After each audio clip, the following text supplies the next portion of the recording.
I'm Linda Lorelle, creator and host of Our Voices Matter. Why this podcast and why now? Because it's time for us all to take a deep breath and listen. I am a journalist, business owner, keynote speaker, founder of an education nonprofit, wife, mother, daughter, sister, dancer, and lover of life and my country. And like so many of you, I am deeply distressed at the deteriorating level of discourse in our democracy. This podcast is my humble attempt to do something about it, one story at a time. It is my hope that as you listen to and watch the stories of someone you might consider to be the other, that you will somehow see a glimpse of yourself and be reminded of our common humanity. So what do you say? Let's take this journey together. This episode is sponsored by Headquarters, which also happens to be where Lorelle Media offices and produces this podcast. In our humble opinion, Headquarters is the best co-working office space in Houston. It's creative, affordable, and just plain fun to work here. Headquarters, located just east of downtown Houston.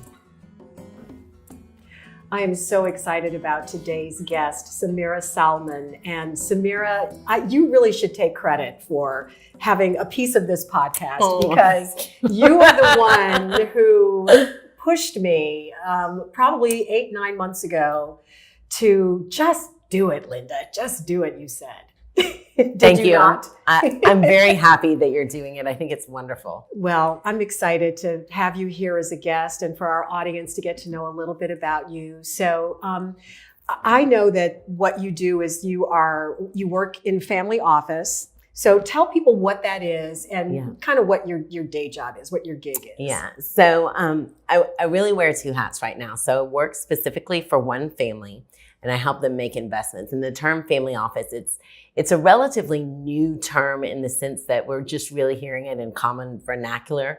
But what it is, it's an arrangement when a family manages their own investments in-house. So when it's a big successful family. So like the Rockefellers have a family office and, Bill Gates has a family office. And so what I do for this one particular family is I help them manage their investments in the private space. So we have people that do the public investments, the stock market, and I do private companies. And then I also run an advisory firm that works with a group of other families to help them make private investments also. So my area of expertise is private money into private companies.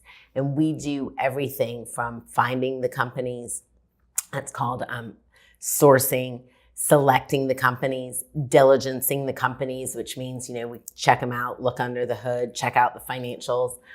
We actually structure the deals and put them together. So the legal, financial, tax components.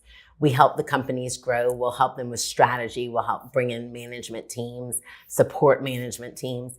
And then we also do some turnaround work, which after an investment is made, if the company's not growing the way that we intended it to, we'll come in and we'll help figure out what's going on and right the ship. And then we also help with exit. So selling an investment, selling a company. Yeah. So how did you get into this space? You have a law degree and you've got a bunch of degrees. So I'll let you go through all the degrees. Right. Tell us, what your educational background is and how you ended up getting into this line.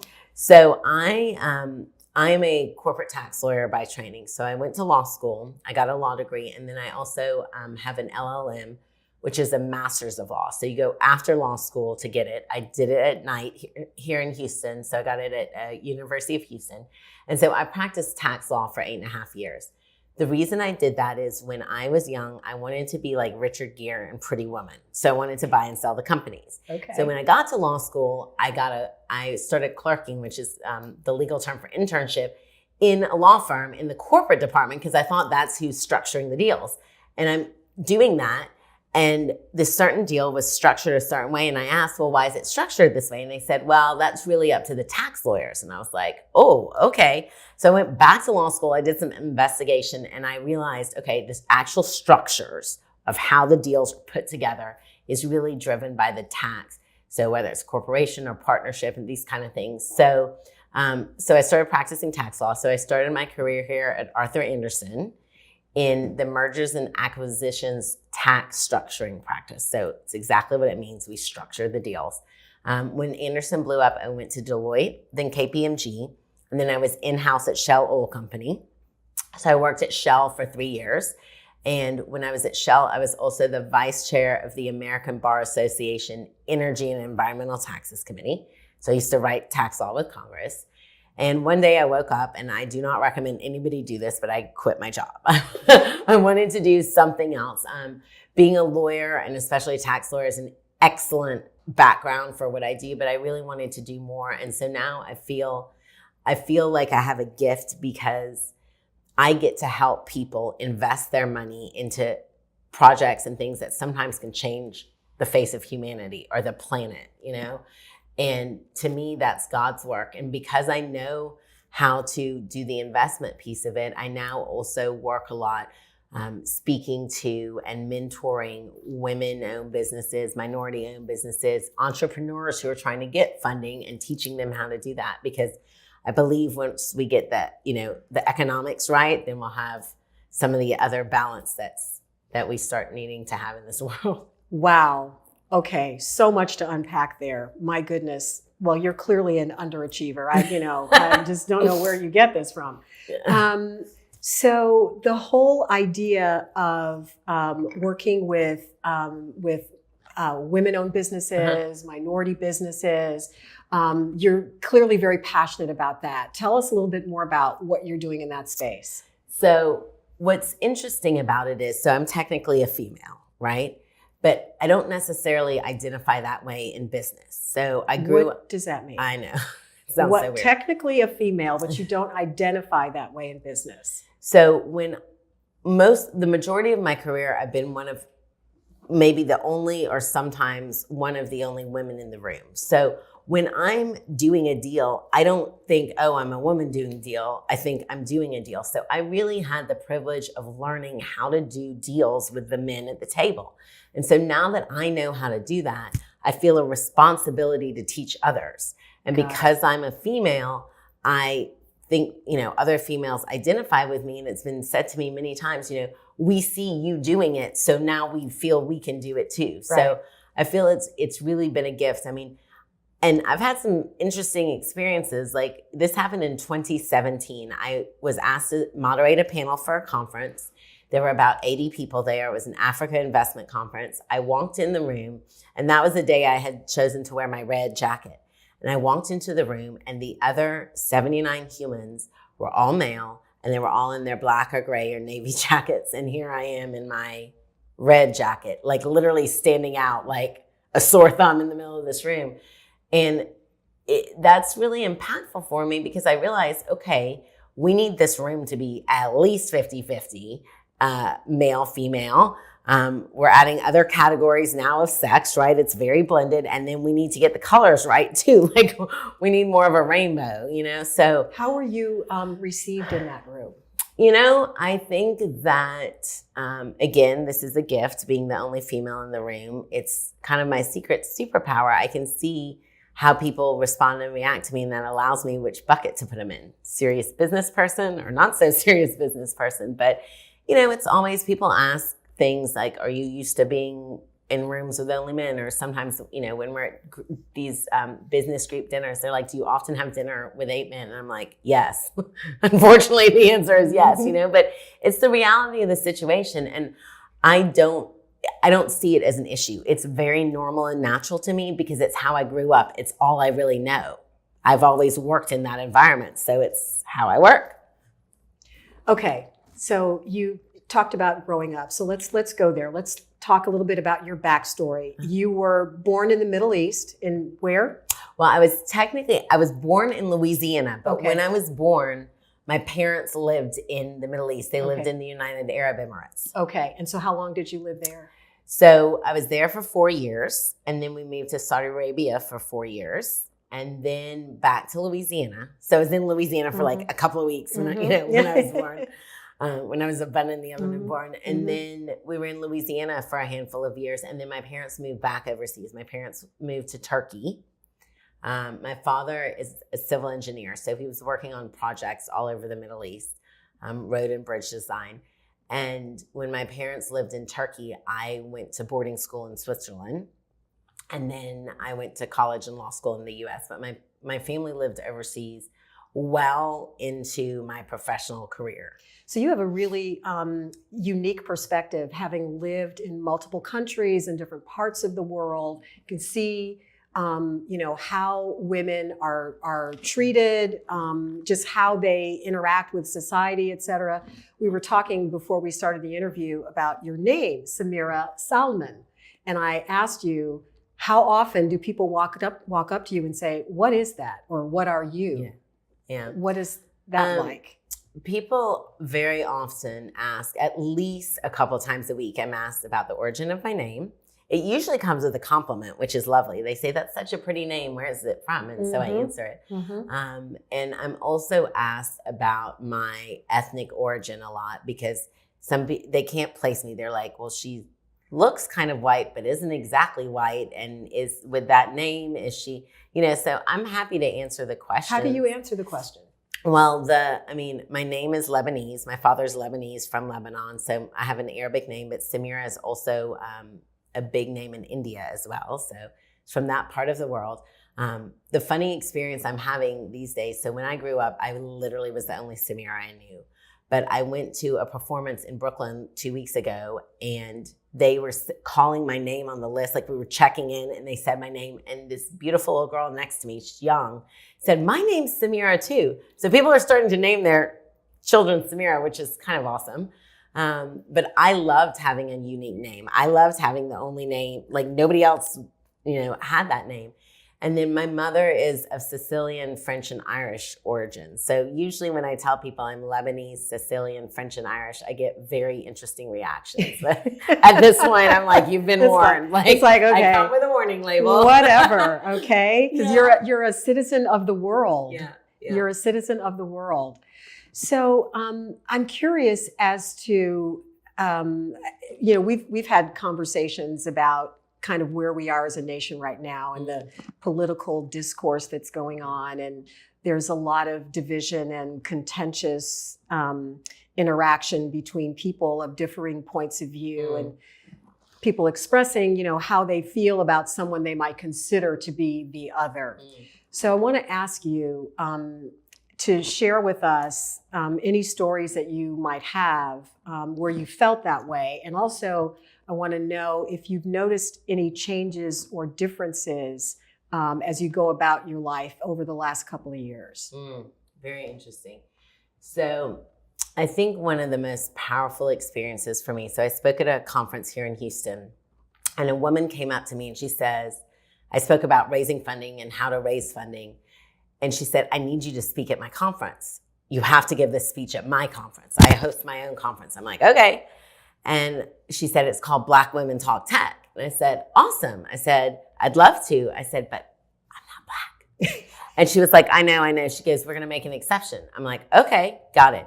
I said, "Well, if you want me to speak, you also have to have my friend Denise Hamilton, who I think has been a guest on your show." She has. I said, "Denise is a friend. She's a colleague. I'm on her board." And I was like, "She's a powerful speaker." And I said, "And she's also Black. So she meets your criteria." So Denise and I went to this conference that was hosted at Microsoft in Manhattan. And when we walked in the room, there were about 300 Black females in that room and me. And I turned to Denise, and Denise is a very good friend, and we talk about many, many things. I turned to her, my eyes were huge, and I said, "Oh my gosh, this is what it feels like to be you." And the irony of the situation is I've been the only female in the room many times, and it didn't faze me.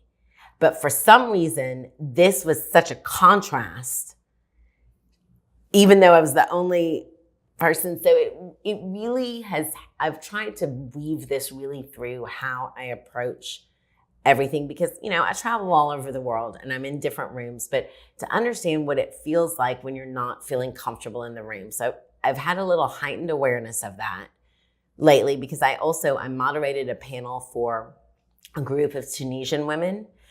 And when they came in, they were each introducing themselves to me. It was a small little group. And it was actually sponsored by the Bush Foundation Women Initiative. And they had this group of women in. And these women come in and they're shaking my hand and I'm saying my name, Samira. I'm Samira Salman, it's an Arabic name. Mm-hmm. And each one of them, their faces start lighting up when I shook their hand.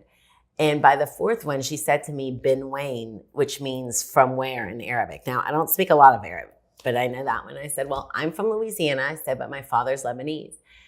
And that shifted the whole dynamic because now they looked at me as one of them.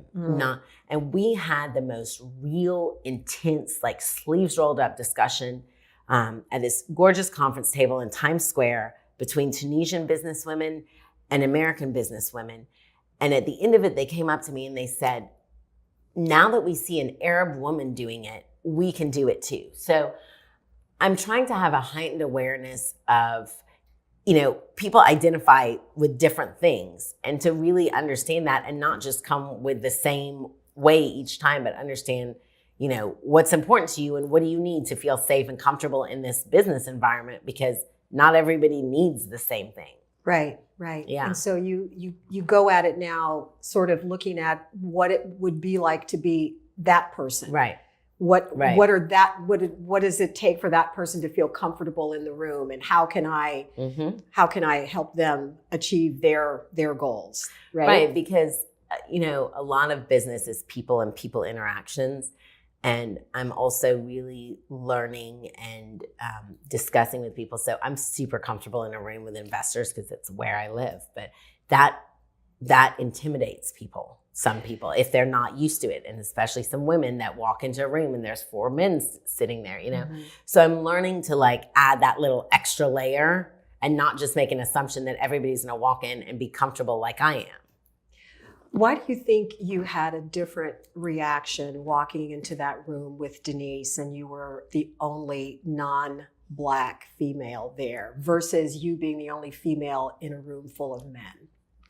I really think it's because I don't identify myself as a female when I'm in the room with men. I see myself as one of them. Like I'm in there doing the business just like they are. Which is, it's interesting, right? Yeah. But it gave me a whole new level of compassion. Like that was, I can still feel it. That was a very powerful, when I walked in that room, I looked at Denise and I said, this is what it feels like to be you. And it was very powerful. What did she say? She received it. She's like, she got that I got that she got, and I was like, whoa. Yeah. If only all of us could have that experience, It was a gift. Yeah. So, what's next on your plate? What are you moving toward now? You've got such an interesting and varied background and, well, actually, before we go there, I want to ask you, I want to get back to my other question, which is how you feel about moving in the world over the last couple of years in terms of, within the context of what's going on. Unfortunately, I think that we are going a little bit backwards in certain areas. Okay. I think that in general, the silos and the more silos and factions, it's making us not be able to move forward. And I even think within the women's movement, not all the women are on the same page. And I think that that's really hurting us. And I hope that there's a way that people understand it's not about male, female, Black, white, Christian, Jewish, what. It's about humanity and humans, and we're all humans. And, we're humans with certain traits that we can change, certain we can't. And, I've been blessed enough to literally live all over the world, travel everywhere, see all kinds of different things. And it's a gift. It's like a joy that you get this rich experience. And I feel that people who are siloed, I feel like you're getting a little bit more siloed, or they're getting a little more articulate about being siloed. They're missing out on life. And all the beautiful opportunities that come from it. One of the things that's in business, when you underestimate somebody, you're losing the experience of interacting with them, and there's a lot of situations where you see somebody and, maybe they were the copy girl today and tomorrow they're the CEO. And so I hope that as humanity and as people, we figure out a way to be more loving and tolerant of each other. Have you noticed as you travel around the world, are people in other countries having different conversations about America and Americans. Yes. How have those conversations changed? What are they like now versus what they were before? So years ago, living in America, moving to America, being in America was a goal of many people in other nations. It was the promised land. And I think there are people now that are like, no, we're good. We're going to stay here in our own country. Mm-hmm. I see that a little bit of the sparkle of America has faded in the international community's eyes. Mm-hmm. Mm-hmm. Yeah. How does that make you feel? It's, I think that life is cyclical. The economy is cyclical. The Roman Empire did fall. You can't get too big for your britches. You always have to remember where you came from. And this situation is interesting. I'm watching as it plays out. Yeah, it is interesting. Yeah. And day by day, it does. Mm-hmm. Okay, so now what is next for Samira? And is it Salman? I think I pronounced it incorrectly. So the Salman or Arab, Salman? the correct is Salman, but Salman. everybody calls me Samira Salman. Okay. That's what I even say. Okay. But yeah, if you're going to pronounce it, like my dad says Salman, but everybody else says Salman, right? Okay. Yeah. All right. They all work though. Okay. So what's next? So, why I'm here is to help really great projects get funded. That's what I'm good at. So my ask is that, I be sent by God, universe, whoever, really great projects and teams to get funding that are doing things that change humanity. We want to cure cancer. We want to eradicate HIV.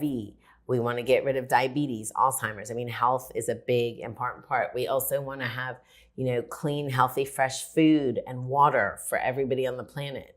We want every child to be able to be educated, So companies and projects that are making the planet a better place and that are involved, like the family office I work with, we're doing a lot of sustainable technology investments and recycling tires and providing food. And, these are like things that change people's lives. So I hope that I continue to get really great projects with great management teams and, build the investor network that I already have to people who are interested in these things. How rewarding to have this as a career where you literally can, first of all, work with people who are fortunate enough to have the financial means to do something like this, but then also have the heart and the desire to do it, because not everyone who has the means has the desire. Correct. So to be able to tap into those people and then use your very unique and specific set of skills to further that for the good of humanity. Oh my gosh.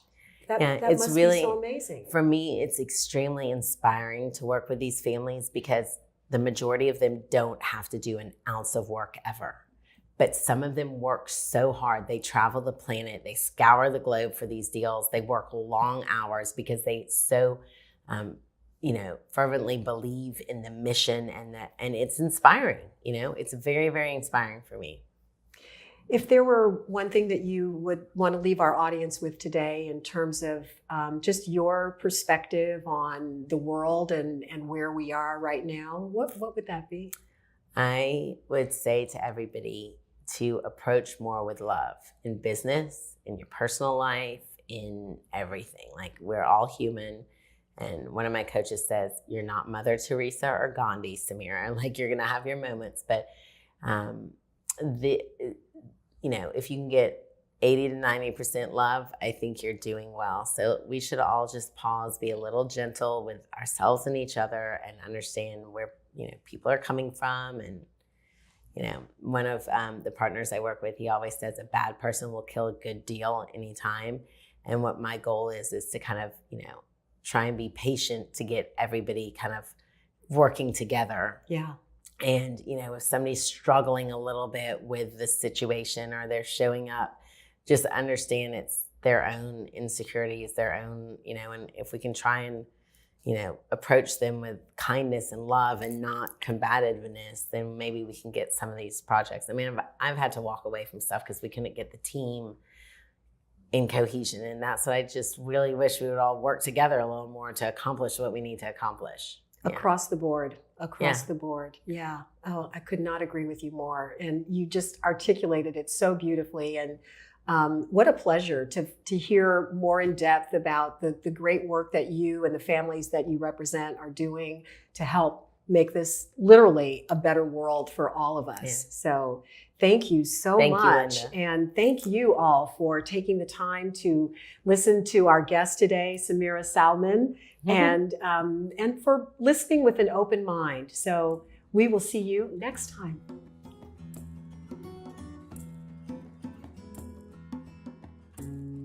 If the mission of Our Voices Matter resonates with you, please like, subscribe, download, and share. And then join the conversation, because it really is going to take all of us to make a difference.